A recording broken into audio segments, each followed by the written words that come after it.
मैं कुलदीप राजपूत आप सभी का स्वागत करता हूं आपके अपने चैनल सोल कनेक्ट पर। आज हम बात करेंगे कैसे पाएं हम भीतरी शांति और कैसे हमें वो आज़ादी मिले जो हमें चाहिए। दरअसल हम बात करते हैं कि बहुत से लोगों को मैंने देखा है परमात्मा को कोसता हुआ नजर आया है। हर स्थिति पे परमात्मा को कोसा है, चाहे कैसी भी सिचुएशन हो। हर वक्त यही परमात्मा ने मेरे साथ ऐसा कर दिया, परमात्मा ने मेरे साथ ऐसा अन्याय कर दिया, मेरा ये काम खराब हुआ था तब परमात्मा कहाँ था, मेरा वो काम खराब हो गया तो परमात्मा कहाँ था, मैं अगर पास नहीं हुआ किसी काम में तो परमात्मा कहाँ था। यानी परमात्मा मेरी कोई सुनता ही नहीं है। कभी ख्याल किया है आपने, कभी आप बहुत प्रसन्न होते हैं, बहुत ज़्यादा प्रसन्न होते हैं, तब तो आपने नहीं कहा होगा कभी कि ये परमात्मा की मर्जी थी, कभी नहीं कहा होगा। लेकिन जब आपका संकट की घड़ी आती हैं, समस्याएं आती हैं, दुखों में आते हैं, तब आप ज़रूर कहते हैं कि परमात्मा ने मुझे परेशानी में धकेल दिया। तो कभी सोचो परमात्मा को क्या मिलेगा ऐसा करके, क्या मिलेगा अपने बच्चों को परेशान करके। आपने सुख में कभी स्मरण नहीं किया, सुख में आपने कभी सम्मान नहीं दिया, सुख में आपने कभी उसे अभिवादन नहीं किया, कभी तहे दिल से धन्यवाद नहीं दिया।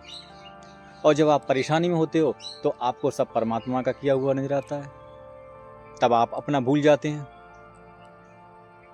अच्छा काम कर लेंगे, मैंने किया, ये मैंने करवा दिया, मैंने उस इंसान की लाइफ बदल दी, मैंने उस इंसान को इतने ऊंचे लेवल पर पहुंचा दिया। अगर ऐसा कोई कहता है कि मेरी वजह से वो इतनी ऊंची उपलब्धियां प्राप्त की हैं, तो थोड़ी सी बोल देते वहां पे, क्या हर्ज था कि सब प्रभु की मर्जी थी। क्या कम हो जाता आपका, मर्जी तो उसी की थी। लेकिन आप हारते हुए नजर आते हैं, आप सहारा ढूंढने लगते हैं, आपको कुछ मिलता नहीं है तो आप परमात्मा पे सीधा थोप देते हैं, और इसी के कारण आप दुख भोग रहे हैं। और कोई दूसरा कारण है ही नहीं इस संसार में। अगर आपने परमात्मा को इसी तरीके से देखा है तो दुख आपका है। परमात्मा आपको दुख नहीं दे रहा, लेकिन तुमने मान लिया कि दुख मेरा है, क्योंकि तुमने हर स्थिति पे यही कहा है कि मैंने ये किया, मैंने वो किया, ये घर मेरा है, ये ज़मीन मेरी है, ये बच्चे मेरे हैं, ये मैंने एक कोई कहता है कि मेरी वजह से वो इतनी उपलब्धियां प्राप्त की हैं, तो थोड़ी सी बोल देते वहां पे, क्या हर्ज था कि सब प्रभु की मर्जी थी। क्या घट जाता आपका, क्या कम हो जाता आपका, मर्जी तो उसी की थी। लेकिन आप हारते हुए नजर आते हैं, आप सहारा ढूंढने लगते हैं, आपको कुछ मिलता नहीं है तो आप परमात्मा पे सीधा थोप देते हैं, और इसी के कारण आप दुख भोग रहे हैं। और कोई दूसरा कारण है ही नहीं इस संसार में। अगर आपने परमात्मा को इसी तरीके से देखा है तो दुख आपका है। परमात्मा आपको दुख नहीं दे रहा, लेकिन तुमने मान लिया कि दुख मेरा है, क्योंकि तुमने हर स्थिति पे यही कहा है कि मैंने ये किया, मैंने वो किया, ये घर मेरा है, ये ज़मीन मेरी है, ये बच्चे मेरे हैं, ये मैंने बहुत से लोगों को बहुत ऊंची उपलब्धि प्राप्त करा दी है, ये सब। तब तो परमात्मा का कहीं स्मरण नहीं हुआ, तब तो परमात्मा को कोई ऐसा लगा कि कुछ है ही नहीं। और जब खुद पड़ने लगती है प्रॉब्लम, खुद बढ़ने लगती है समस्याएं, तो हाँ, परमात्मा ने कर दिया, परमात्मा ने कर दिया, ये मेरे साथ अन्याय कर दिया, घोर अन्याय कर दिया परमात्मा ने। पता नहीं परमात्मा मुझ पर कितना नाराज है, परमात्मा मुझे किस कर्मों की सजा दे रहा है, ऐसा क्यों?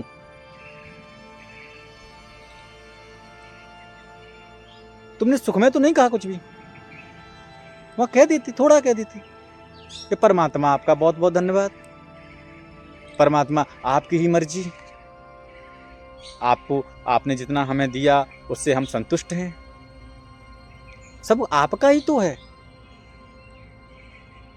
लेकिन कहने में बहुत बड़ी समस्या उलझ जाएगी। मैं और परमात्मा को कैसे होशियार समझूं? मैं नहीं करूंगा तो परमात्मा कौन होता है? मैं भोजन की व्यवस्था नहीं कर पाऊंगा तो परमात्मा कोई चीज ही नहीं। मतलब वो तुम्हारी गुलामी करेगा परमात्मा, तुमने ऐसा मान लिया है? नहीं दोस्तों, ऐसा कुछ नहीं है। कोई किसी को परेशान नहीं कर रहा है।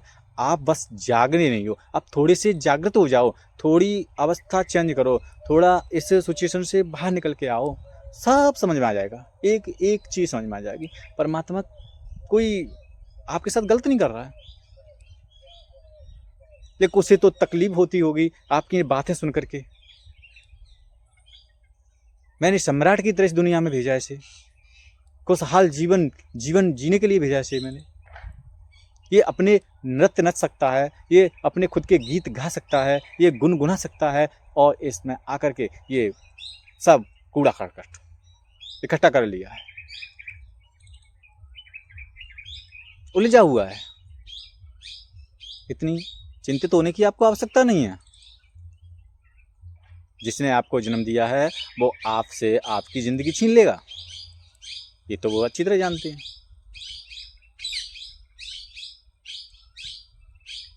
उसमें तो आपकी कुछ पूछेगा नहीं, आपको ना आपकी कोई चलेगी नहीं वहां पे। लेकिन जितना जीवन मिला है उसको परमात्मा के प्रति समर्पित हो जाओ, हाथ जोड़ो। नहीं दिखाई दे तो इस पूरे स्तुति करो, हर जगह देखो, पूरे ब्रह्मांड में चारों तरफ घूमो, पुकारो, अलग अलग आवाजों में पुकारो, भीतरी आवाज से पुकारो। लेकिन ऐसे नहीं चलेगा। कब तक आप इस तरह की फालतू बकवास करते रहोगे? जो दिया है काफी है, काफी है। ऐसा मानो उतना ही दिया है जितनी हमें आवश्यकता है। ना आपको कोई ज्यादा मिल सकता है ना उससे कम मिल सकता है। जितना दिया है उतना ही मिलेगा, यही सच्चाई है। जैसा आपने किया है वैसा ही आपको उसका प्रत्युत्तर मिल रहा है। इसलिए आपसे हाथ जोड़ के नम्र निवेदन है मेरा कि ऐसी भूल ना करें, परमात्मा को दोषी न ठहराएं। भला वो अन्याय क्यों करें? अगर आपने ऐसी बात कही भी हो, कभी भी परमात्मा को आपने अगर दोषी दिया हो तो क्षमा मांग लेना। बोला मैं भूल स्वरूप ऐसा मेरे साथ हो गया था, मैं थोड़ी भावनाओं में बह करके ऐसा कुछ बोल गया था, मैं खुद को नहीं समझ पाया था, लेकिन आज मैं इस चीज़ को बिल्कुल समझ चुका हूँ। आप ही सब कुछ हैं मेरे लिए, सब कुछ आप ही हैं। आप मुझे जहाँ देंगे वहाँ जाऊँगा, जहाँ का रास्ता दिखाएंगे उस रास्ते पे चलूँगा। आप मुझे थोड़ा दो या ज़्यादा दो, मुझे कोई फ़र्क नहीं पड़ेगा, क्योंकि मुझसे ज़्यादा तो आपको मेरी चिंता है। और आपकी छत्र छाया में अगर हम आए हैं, बढ़ रहे हैं, पल रहे हैं, और हम और भी स्थिति में जी रहे हैं, वो सब आपके ही खेल हैं। अगर इस दृष्टि से परमात्मा के सामने आप झुको, अच्छा लगेगा, परमात्मा को बहुत अच्छा लगेगा। लेकिन इस तरह की बकवास भरी बातें करते रहो, जीवन खराब हो जाएगा, जीवन में कोई आनंद नहीं मिलेगा, जीवन में कोई खुशहाली नहीं मिलेगी आपको।